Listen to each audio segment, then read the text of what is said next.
I want to read something to you called The Builder that kind of touched me. Because when you start looking at giving your best at all times, that's not easy. But when you are committing yourself to doing something, those are the standards that you set for yourself because that's who you are. If you're working on a job where you're miserable, they're not paying you what you're worth. You don't like the work, you don't like the people, and you're dissatisfied. If you have decided to continue to take a paycheck, you owe it to yourself to give it your best effort. If you get in the habit of being mediocre or doing just enough to get by, you're not hurting anybody but you. You're cheating you. The Builder. There was a man who was an efficient builder. He had worked for years in a large company and had reached the age of retirement. His employer asked him to build one more house. It was to be his last commission. The builder took the job, but his heart was not involved. He used inferior materials. Timber was poor, and he failed to see the many things that should have been clear to him had he shown even his normal interest in his work. When the house was eventually finished, his employer came to him and said, "The house is yours. Here's the key. It's a present from me." The builder immediately regretted that he had not used the best materials and engaged the most capable workers. If only he had known that the house was for him. Whoa. If he had made a commitment with his life, with his craft, that I'm going to give my best at all times, even if this is my last job, I'm going to give it my best shot because that expresses who I am, he would have been more appreciative of that gift. Would you imagine that? I think that makes a very good point. I want to talk to you today about staying committed. We all have opportunities to give up on what we're believing for, walk away from an uncomfortable situation, slack off, not be our best. But if you're going to reach your highest potential, you have to stay committed. You can't be moved by what's not working out, give up on a child because he's not doing what he should, slack off at work because you're not being treated right. You have to have a made-up mind that you are in it for the long haul. It may be difficult. You have a good reason to walk away. Don't take the easy way out. Stay committed to your marriage. Stay committed to raising those children. Stay committed to your friends. They may make mistakes. Give them some grace. Don't be a fair-weathered friend. Be committed in the good times and the tough times. Stay committed to your dreams. Don't give up on the promises God put in your heart. It may be taking longer than you thought, but God is still on the throne. He's a faithful God. He's already set the time to bring it to pass. Stay committed to your church. Stay committed to your job. Be a loyal person, somebody they can count on day in and day out. You're not always going to feel like it. There will be good days and tough days. Times when it's exciting, times when you feel like giving up. That's when you have to dig your heels in and say, I'm going to do the right thing when it's hard. I'm committed to this marriage. I'm going to love you even though you don't deserve it. I'm committed to this job. I'm going to be my best even though my supervisor isn't treating me right.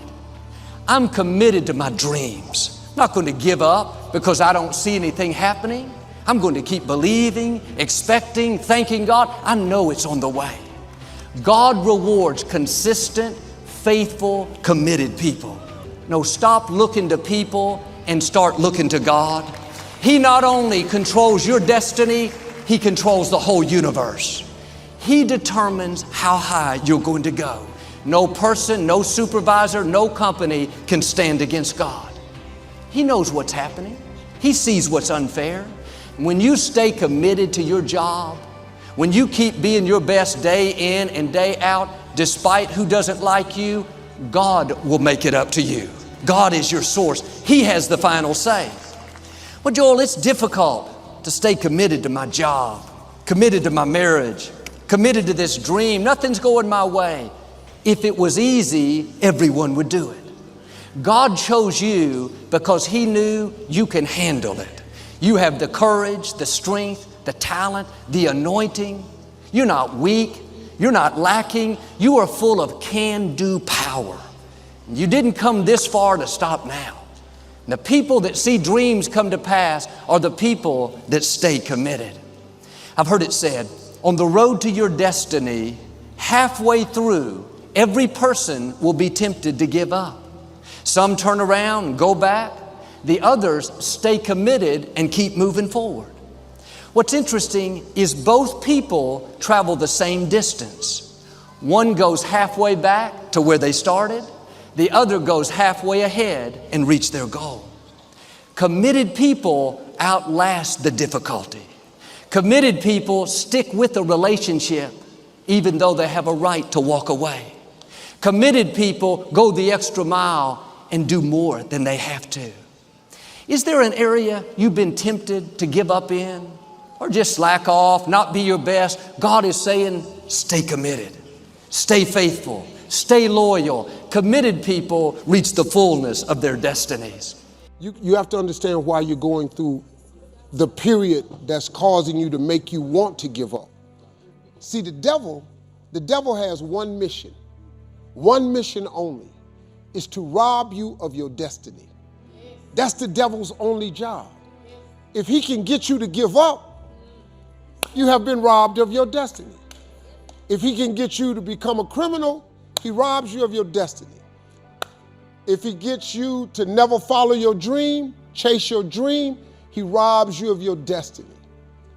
If he causes you to think that this is all my life is, he has caused you to rob you of your destiny.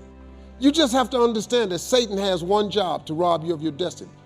When you have thoughts that are negative, that's not God. That's Satan.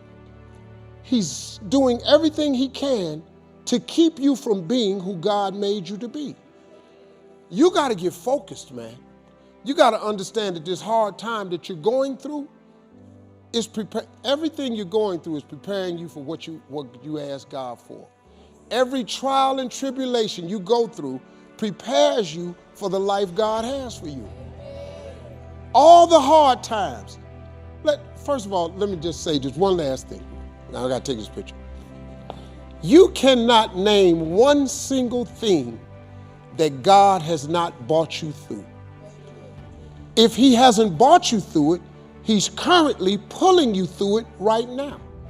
There are those of you who are still immature. When your excitement is up, your effort is up. Yep. When your excitement is up, your effort is up. Yep. But when your excitement goes down, your effort goes down. And what I want to teach you, and I told you on the mixtape, get over your feelings, right? We're not dealing with feelings because feelings go up and down. Feelings are like the weather in Michigan, baby. You can get 4 seasons in one day if you ain't careful. Yep, absolutely. And for some of you, you're too seasonal. You're too seasonal. When you're excited, man, you coming to work, you on blaze. The first week, the first month, the first 3 months when you got that job, you were excited, and so you was putting forth effort. You were there on time. You was leaving late. You was doing everything they told you. You got comfortable, and you're not excited no more. And guess what happened? Your effort has gone down. And that's why I'm saying let's get off of excitement and let's get to commitment. And commitment said, I don't care how I feel.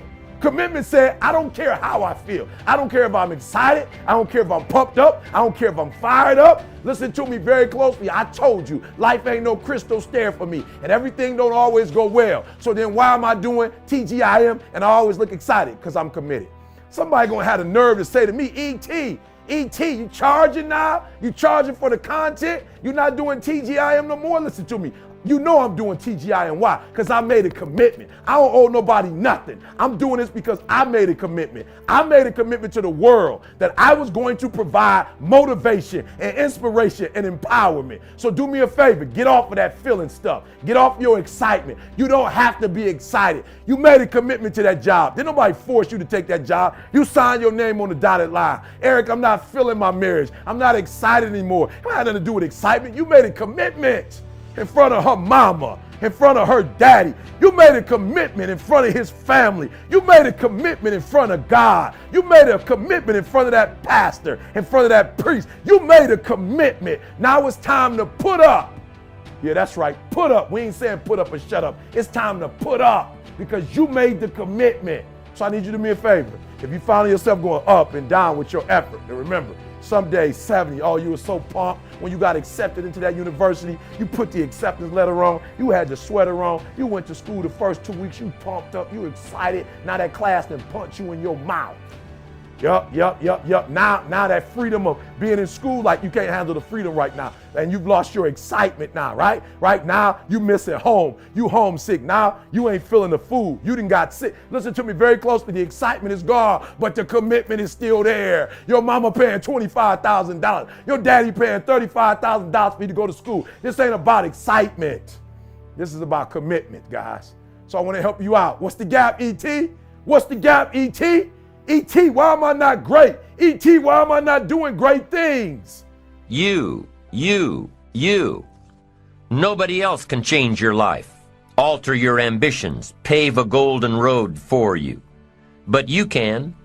It's up to you. Be responsible for yourself. Learn to reap the harvest without complaint. This is a sign of growing maturity. And here's where it comes from: taking full responsibility. Take full responsibility for everything you do. Be responsible to yourself. It's your crop. Whatever your paycheck is, take full responsibility. You say, well, it's my employer. No, it's not your employer. You can become twice as valuable, 3 times as valuable. You could slack off, take the easy way out, but what you can't see is there's a double portion up in front of you. Stay committed when it's hard. Do the right thing when the wrong thing is happening. Keep loving that man, that woman, even though they don't deserve it. When you stay loyal, consistent, faithful, a double portion is coming. Double favor, double honor, double resources. God will pay you back for staying committed. But this double portion isn't for everyone. It's not common. It's not ordinary. It's for people that do more than they have to. For people that go the extra mile. For people that don't give up when it's not exciting. It's for people like you, people that stay committed.